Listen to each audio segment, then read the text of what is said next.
ever imagined yourself having dinner with like Mark Zuckerberg and Masayoshi-san? Oh, yeah.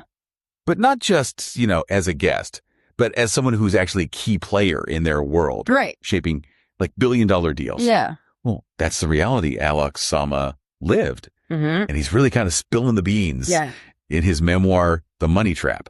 Wow. So in this deep dive, we are going behind the scenes of high-stakes deal-making with Sama. Okay. A former president and CFO of SoftBank Group International. Interesting. So get ready for a glimpse into, the exciting highs and also the treacherous lows of the global tech arena. And this is straight from someone who was in the room where it happened. Wow, that's great. What makes Sama's story so captivating is his journey. Okay. From, a math whiz in India to the cutthroat world of Wall Street's Morgan Stanley. Yeah. He had to adapt so quickly to a culture that really valued like aggression and ruthlessness. And he realized early on that relationships were as crucial as financial acumen. Yeah. And this is something that, provides valuable insights for anybody who's trying to climb the corporate ladder. Right. Especially in a demanding industry like finance. It's fascinating how he talks about that early realization that, technical skills alone wouldn't cut it. They wouldn't, no. He had learned the art of navigating those complex relationships and understanding the motivations of those around him. Absolutely. And this becomes even more evident as he transitions to the world of SoftBank. Exactly. But before we get there, a crucial figure emerges. Yes. Nikesh Arora. Very important person. So he's a rising star at Google, someone who understands both, the tech world and global business nuances. Right. And their close friendship. Yeah. And mutual respect. Yeah. It almost resembles like a mentor-mentee relationship. It does. But they're both operating at incredibly high levels. Yes. And this friendship eventually leads them both to SoftBank. It does. But what makes SoftBank so unique in the world of tech investing? Well, SoftBank, under the leadership of Masa-san, is known for its unconventional and aggressive approach. The son is often referred to as like, a crazy guy. Yeah. But he has this knack for making these contrarian bets. Right. His early success with Alibaba really cemented his reputation as a visionary. Yeah. Someone who can identify what he calls time machine opportunities. What's that? Well, essentially, he's transplanting proven business models across different markets. So it's not just about throwing money at, like, the next shiny object. No. It's about spotting those trends. Right. Understanding how to capitalize on them. Exactly. In a strategic way. Yes. And this leads us to the creation of the Vision Fund. Yeah. So this is SoftBank's colossal $100 billion it's huge venture capital fund. Yes. It was designed to reshape the global tech landscape. And it had a unique structure with embedded leverage. Okay. You're going to have to break this down for me. Sure. What exactly is embedded leverage? Okay. And why was it such a big deal for the Vision Fund? So embedded leverage essentially means that the fund itself borrowed money to amplify its investments. Interesting. So this allowed them to take on even larger positions. Okay. Increasing both potential gains and risks. Yeah. It was a bold strategy, further emphasizing Sun's appetite for these high-stakes gambles. Yeah. And then the participation of sovereign wealth funds, like Saudi Arabia's PIF, added another layer of complexity and geopolitical intrigue to the mix. Well, so we're talking about a completely different level of financial engineering here. Oh, yeah. This isn't your typical venture capital fund. No, not at all. And Sama finds himself right in the middle of this whirlwind. He does. Orchestrating some of SoftBank's most notable deals. Huge deals. Like, let's take the acquisition of ARM Holdings. Okay. A British chip design firm. The negotiations were intricate. Yeah. The stakes were so high. Absolutely. And again, personal relationships played a crucial role in securing the deal. Crucial. Yeah. It sounds like navigating those relationships was just as important as understanding the financial intricacies of the deal itself. It's not just about crunching numbers. Right. It's about building trust, leveraging influence, reading people accurately. Yeah. These are skills that Sama honed during his time at Morgan Stanley. Right. And they proved to be so valuable in his role at SoftBank. So we're seeing a pattern here. Yeah. A combination of financial acumen right. and interpersonal savvy. You got it. These seem to be like the key ingredients for success in this world. Yeah. But we also know from the book's title that there's a dark side to all of this. Right. And I think that's where we need to pick up in the next part of our deep dive. Okay. Yeah, you're right beneath all the the glitz and glamour of billion-dollar deals and tech innovation. Yeah. A much darker narrative unfolds, as Sama is climbing the ranks at SoftBank, orchestrating these massive acquisitions. Right. A campaign to discredit his close friend and colleague, Nikesh Arora, begins. What's really unsettling is how this campaign unfolds. Yeah. It's not like your typical boardroom politics. Right. Or like a power struggle. No. Sama finds himself targeted as well. Wow. Receiving anonymous letters. Really? Encountering media smears.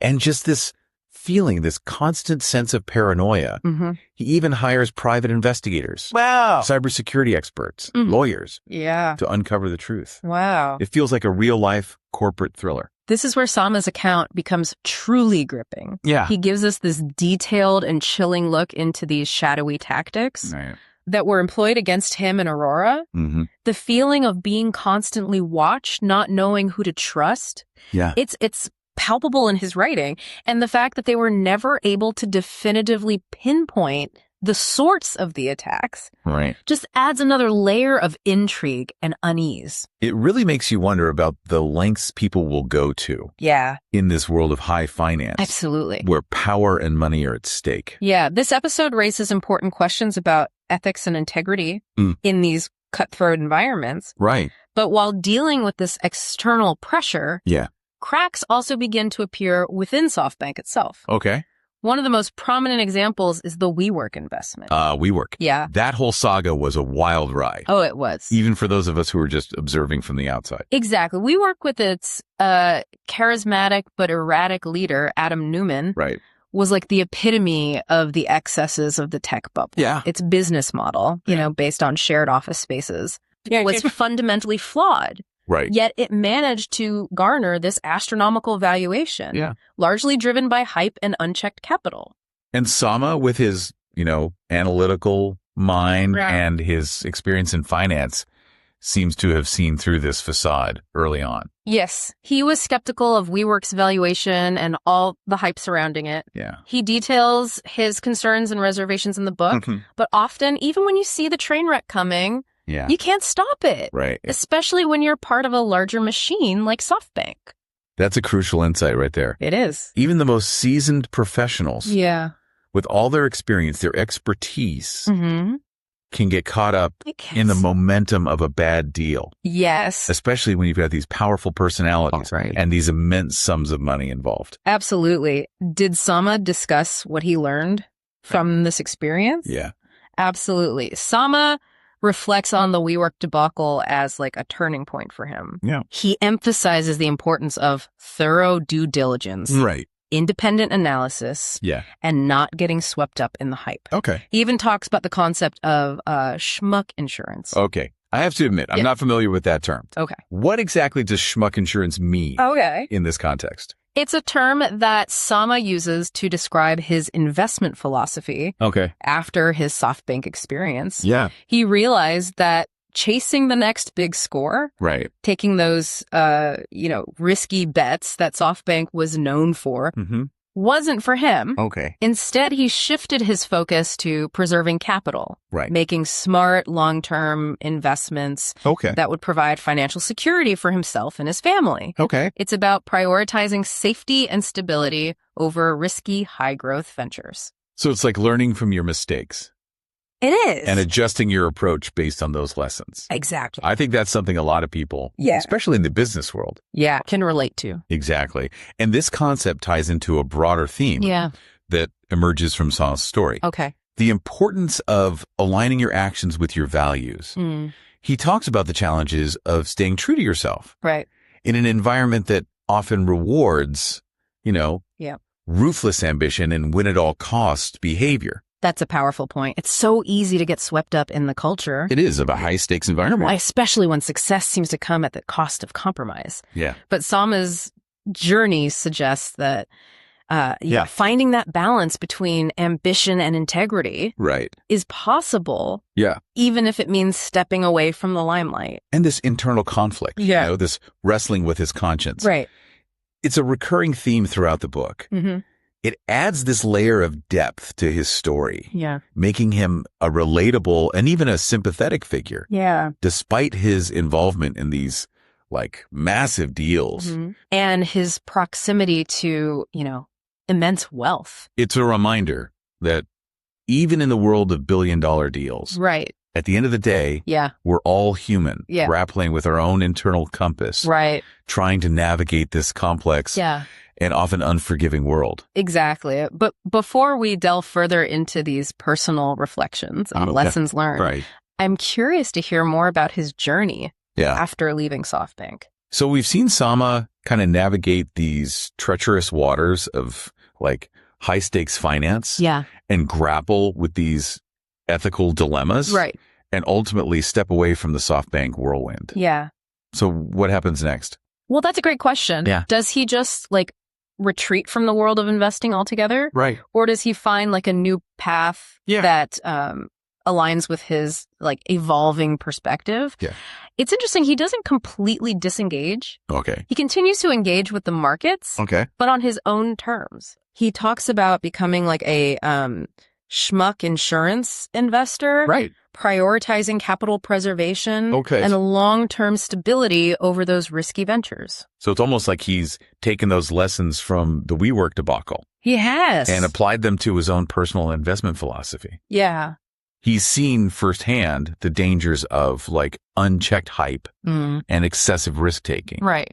And he's chosen a much more cautious and deliberate approach. Exactly. He's not chasing the next unicorn, the next billion-dollar exit. Mm-hmm. He's really focused on building a solid financial foundation, protecting himself and his family from potential downturns. Okay. He even compares this approach to having a good cook in the kitchen. Oh, yeah. Someone who can take basic ingredients and create a nourishing and satisfying meal. Yeah. It's not flashy or glamorous, but it's essential for survival and well-being.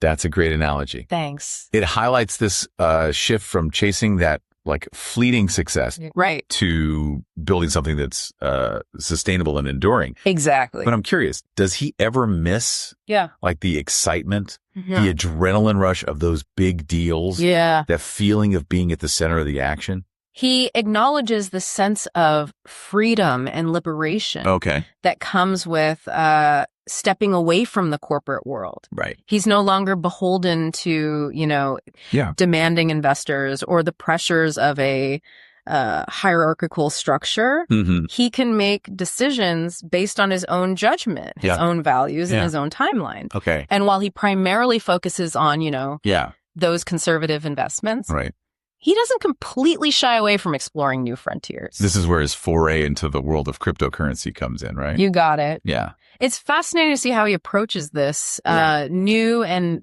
often volatile asset class. Right. He doesn't just dive in head first. Okay. But he's not afraid to experiment, to learn, and to potentially benefit from this emerging technology. Yeah.